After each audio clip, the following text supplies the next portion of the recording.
Buenas tardes, tutora Gabriela y compañeros del grupo de métodos de evaluación en las neurociencias del comportamiento. Eh, Somos integrantes del equipo número 5. Nos encontramos con la doctora María Guillermina Yáñez Telles.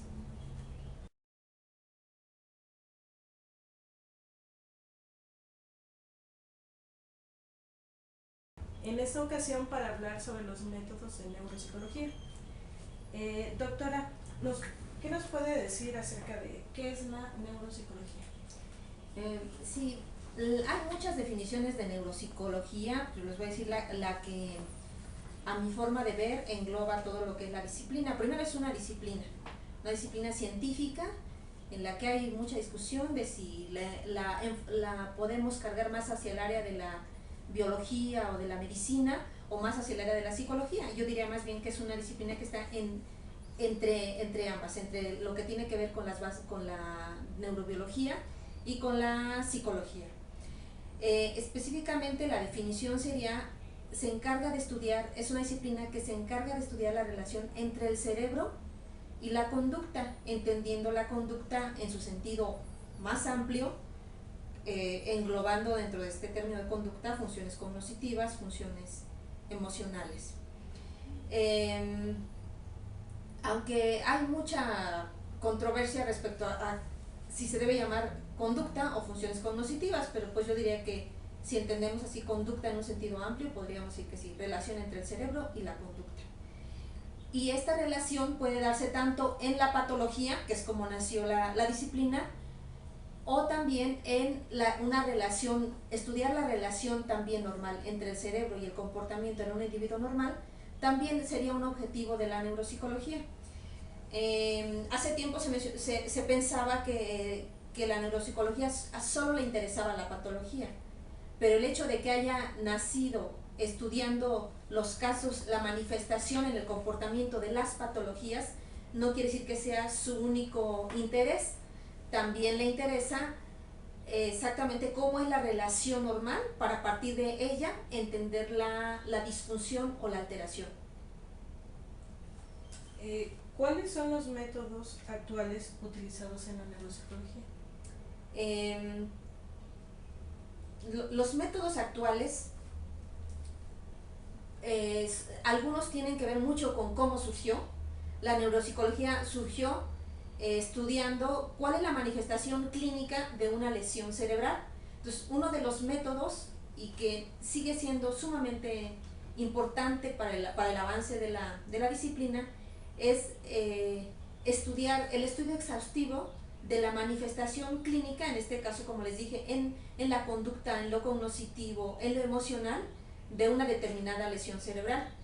Esto es lo que permite asumir el involucramiento de una zona específica en funciones particulares, sin que necesariamente se pueda afirmar que la función se encuentra en una zona en particular, sino que esa zona puede estar participando de manera importante en la manifestación, como les decía, en la conducta, en el comportamiento o en el aspecto emocional.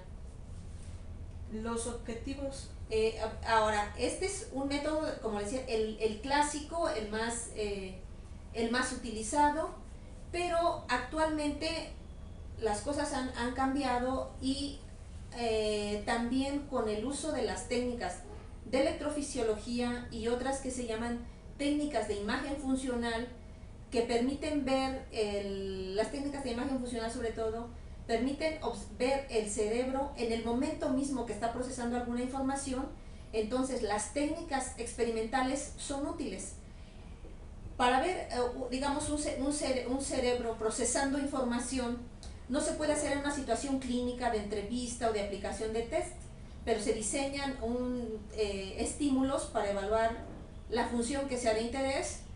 Un ejemplo puede ser, si interesa la percepción visual, pues se diseñan distintas imágenes con alguna variable involucrada, como, no sé, algunas imágenes puede ser, si queremos entender si el cerebro procesa de manera distinta lo que serían imágenes de seres vivos versus imágenes de objetos inanimados, entonces se diseña un experimento en el que se ponen ambas imágenes y en una situación de estudio experimental se van pasando las imágenes y posteriormente se estudian las que tuvieron que ver con el procesamiento de unas y otras, y eso da idea de si el cerebro está utilizando distintas redes o distintas zonas para procesar distintas categorías de estímulos.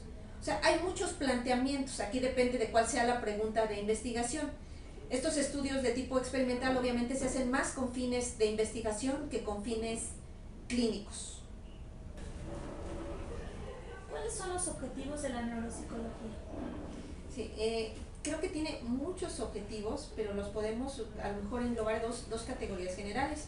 Uno que serían estrictamente los clínicos o asistenciales y otro los de investigación. Los clínicos o asistenciales podemos dividirlos a su vez en dos grandes categorías, que serían el diagnóstico y la intervención. En el diagnóstico también es muy variado, el diagnóstico puede ser a varios niveles. De hecho, yo diría que históricamente ha sido la parte más trabajada en neuropsicología. Nos hemos hecho expertos en evaluar la disfunción en casos de lesiones cerebrales, y lo que falta o lo que está apenas en proceso o lo más incipiente es proponer medidas de intervención que ayuden a aliviar las deficiencias que causan las lesiones cerebrales. Entonces serían básicamente el diagnóstico y la intervención. El otro objetivo que les dije es de investigación, pues tiene que ver con conocer mejor esta relación que les hablo del cerebro y conducta. Para la medida de que se conoce mejor, también se pueden lograr mejores herramientas tanto de diagnóstico como de intervención. Dentro de la primera categoría que les hablé, lo que sería estrictamente clínico, hay algunos objetivos que son de la evaluación neuropsicológica que son de reciente uso. Por ejemplo, se ha utilizado o se está utilizando ya en algunas situaciones con fines legales. A veces es importante saber si una persona tiene un cierto grado de discapacidad, de tal forma que se le tiene que pensionar, o si puede ejercer o no su trabajo, o si puede ejercer o no una patria potestad, o si es capaz o no de tomar decisiones. En estos aspectos que tienen que ver un poquito con la índole legal, es un área como novedosa, muy importante, porque a veces se soslaya o se piensa que la gente realmente tiene capacidad de juicio, de tomar decisiones, de poder ejecutar, por ejemplo, alguna actividad financiera, y la persona puede estar ya con una imposibilidad de hacerlo, y entonces esto se puede documentar a través de una evaluación neuropsicológica. ¿Nos podrían hablar un poco más acerca de las pruebas que son más utilizadas dentro de la neuropsicología? Sí, cómo no. Mira, las pruebas, como sabemos los que estamos en el área de la psicología, no empezaron con la neuropsicología. Las pruebas se remontan a otra rama de la psicología, ¿no? Que es el desarrollo de instrumentos psicométricos para evaluar de manera objetiva funciones.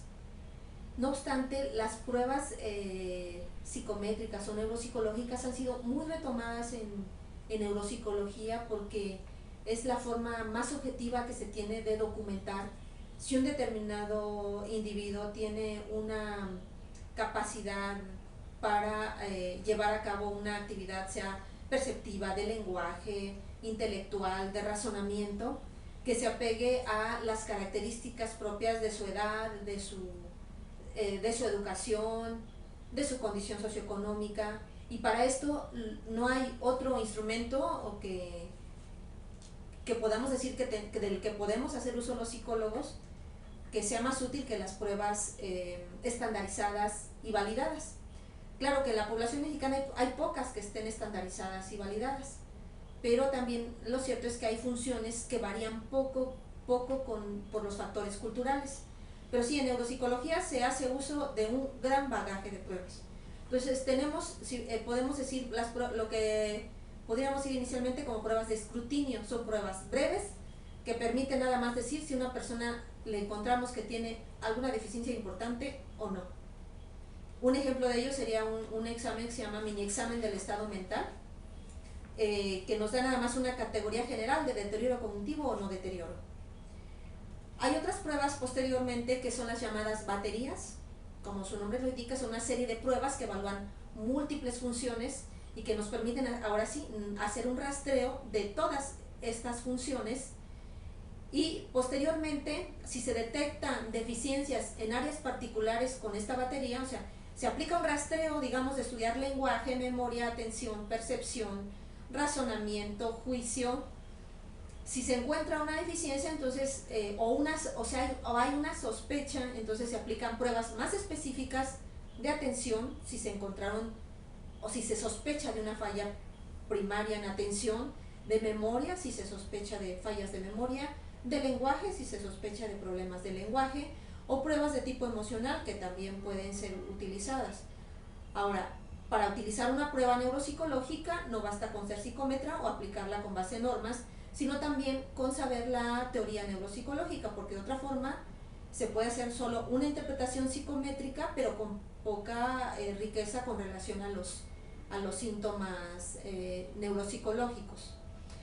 Esta evaluación psicométrica o con base en pruebas tiene siempre que ir acompañada de la observación, de la entrevista clínica. No pueden hacerse de manera aislada ni diagnosticarse a través de una sola prueba, entonces tiene que ir bien complementada con el conocimiento que tenga el psicólogo, el neuropsicólogo, de toda la sintomatología neuropsicológica, pero también de algún bagaje de las enfermedades neurológicas, de la evolución de las enfermedades, de la neuroanatomía, de la neurofisiología del sistema nervioso, para poder llegar a ser lo que sería una integración neuropsicológica. Si no, se quedaría a nivel de un psicómetra que aplica y da una cifra o un número, pero sin mucha relevancia e incluso con un poco de desconfianza. Entonces, es decir, hay que aplicar las pruebas, pero conociendo previamente la teoría. Algunas de estas pruebas son las que usan los psicólogos. Por ejemplo, podemos utilizar una escala Wechsler y a partir de una escala Wechsler hacer una interpretación neuropsicológica, pero basada o con fundamentos en la teoría. ¿Qué patologías se pueden diagnosticar con una evaluación neuropsicológica? Mira, realmente cada vez como que ha ido aumentando la cantidad, digamos, como dices, de patologías o de trastornos en los que la neuropsicología tiene alguna implicación. Surgió realmente como una neuropsicología del adulto y muy enfocada a las patologías neurológicas del adulto y la repercusión en el comportamiento. De las más frecuentes podemos decir los traumatismos craneoencefálicos, ¿sí? Las lesiones vasculares cerebrales, que son muy frecuentes en el adulto, el deterioro cerebral de tipo demencias, y en las patologías neurológicas del adulto pues se ha ido incrementando la cantidad de alteraciones que se estudian. Pero aquí lo más importante, digamos que en patologías del adulto, todas las neurológicas que tengan repercusiones en el sistema nervioso central, ¿no? Entonces, aparte de las que previamente te mencioné, pues estarían, no sé, los tumores, ¿qué otras? Las enfermedades infecciosas. Pero hay otra gama importante de enfermedades que inicialmente no se pensó que tuvieran o no se estudiaba con el afán de conocer cuál era la repercusión o la repercusión o el origen en alguna función neuropsicológica alterada. Actualmente se estudian también enfermedades como por ejemplo la diabetes, que en otro tiempo no sé, o enfermedades metabólicas, ¿no? Y se ha visto también incluso que adultos con enfermedades metabólicas tienen alteraciones neuropsicológicas, tienen problemas de atención, tienen problemas de memoria. Otro tipo de patologías que se han estado estudiando, que son más recientes, son lo que podemos llamar enfermedades psiquiátricas, tipo enfermedades, trastornos de la alimentación, trastornos obsesivos, esquizofrenia. Tienen también, o sea, ya hay una gran cantidad de información de investigación sobre las características neuropsicológicas de estos trastornos que inicialmente eran psiquiátricos y no fueron el objetivo inicial de la neuropsicología.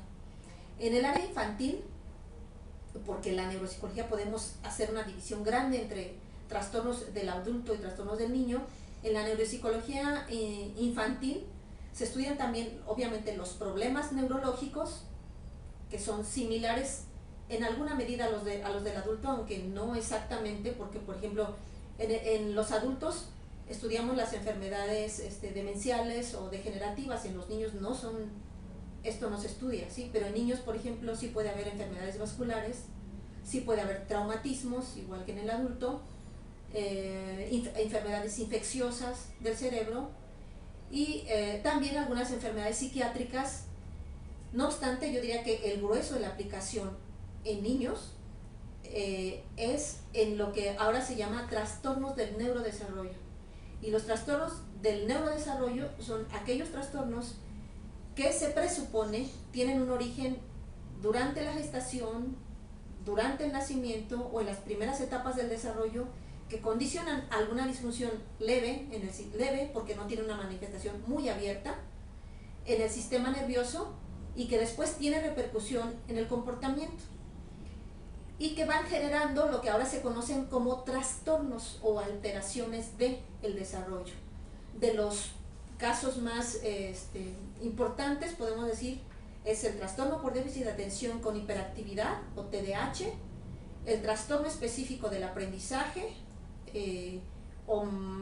conocido a veces más como trastornos como dislexias o como discalculias del desarrollo, el autismo, los trastornos motores, la discapacidad intelectual.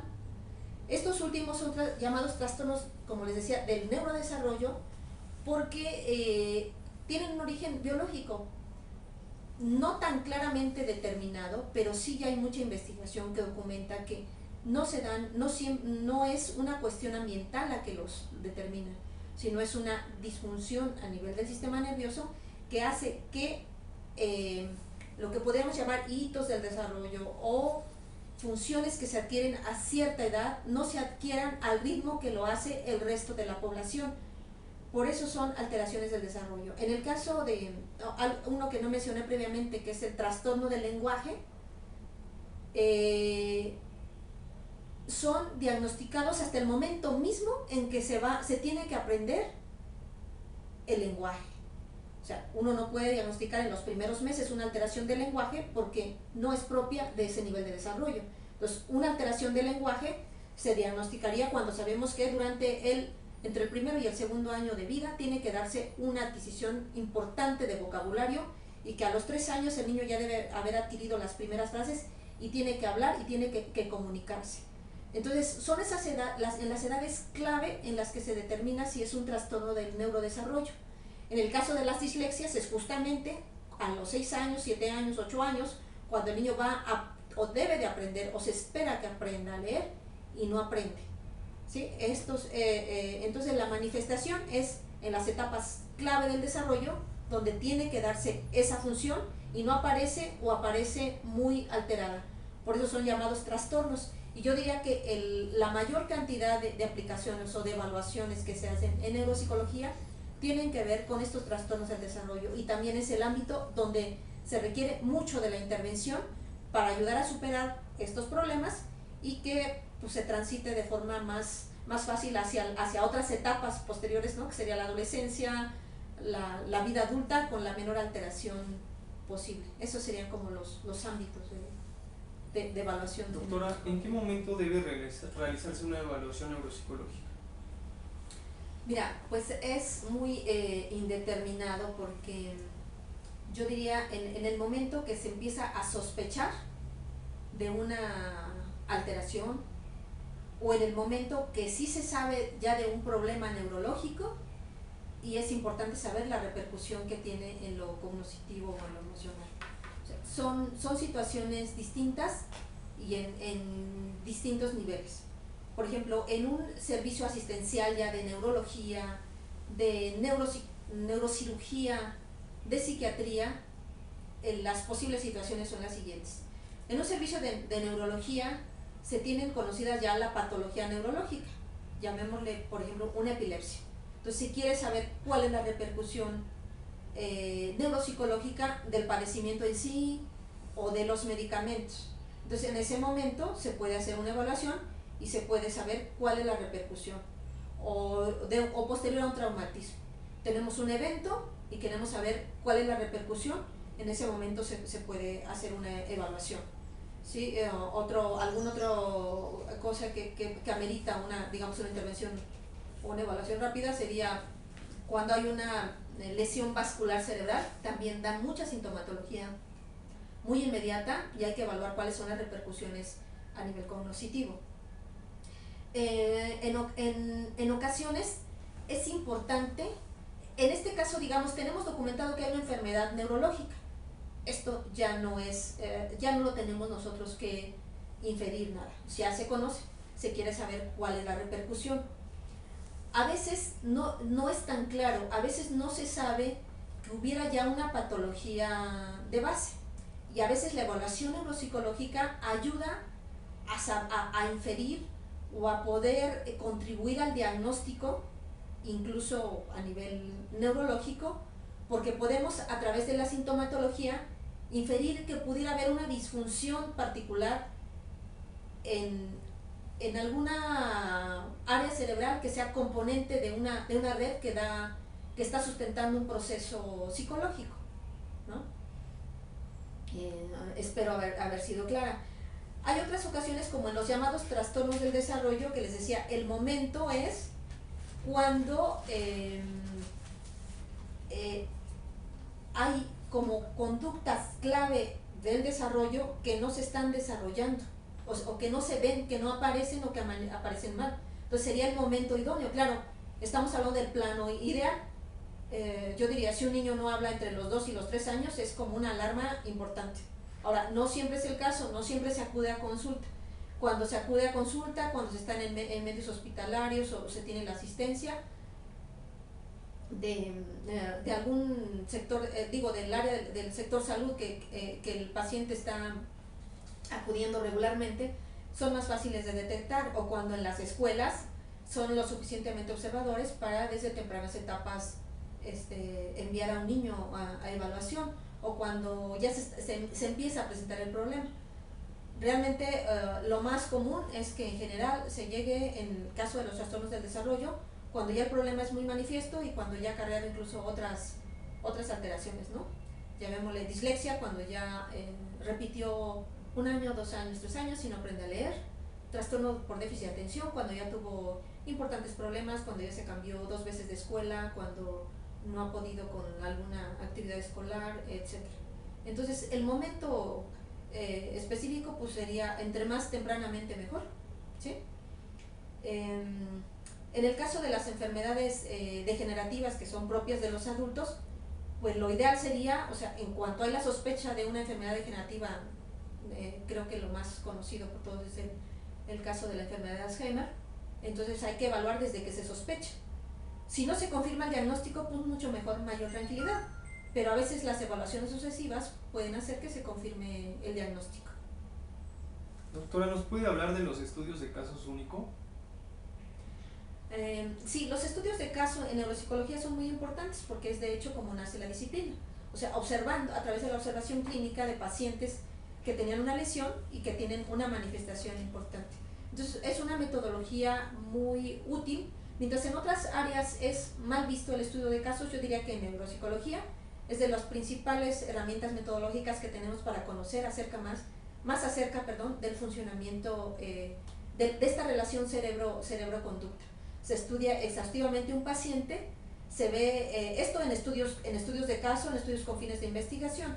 O sea, el caso clínico no se queda en el ámbito clínico, sino ayuda a conocer más acerca de los procesos psicológicos o neuropsicológicos, ¿no? Y hay casos excepcionales que han como que sido parteaguas para aprender más acerca de los procesos, como en el caso de la memoria. Hay un paciente muy famoso que es el paciente HM, que les hace llegar a inferir el cómo está organizada la memoria, cómo se pierde la memoria y qué estructuras pueden estar involucradas en la falta de la posibilidad de aprender nuevas cosas. Doctora, por último, ¿nos puede hablar de la investigación con grupos? Sí, la investigación con grupos en neuropsicología es interesante, pero un tema difícil. Estudiar grupos homogéneos en neuropsicología ha sido un verdadero problema porque los pacientes en general no son iguales uno a otro. Juntar grupos que sean homogéneos, que es lo que en general, desde el punto de vista metodológico, se exigen estudios de grupo, en neuropsicología es prácticamente imposible, porque entonces se tiende a hacer estudios de grupo controlando de otra forma algunas de las situaciones, porque casi cada caso es diferente. A veces tenemos misma patología, pero distintas edades, o distintas edades, misma patología, diferente localización de la patología. Entonces, esto ha llevado a problemas, pero pues también con estudios amplios pues pueden subsanarse en alguna medida y con algunos controles que pueden ser controles de tipo estadístico. Para terminar, no nos resta más que agradecerle, doctora, por la oportunidad que nos dio de haberle realizado esta entrevista, que va a ser muy útil para nuestra actividad. Muchas gracias. Gracias a ustedes y espero que sea de utilidad para todos y que se motiven por estudiar más acerca de esta interesante disciplina.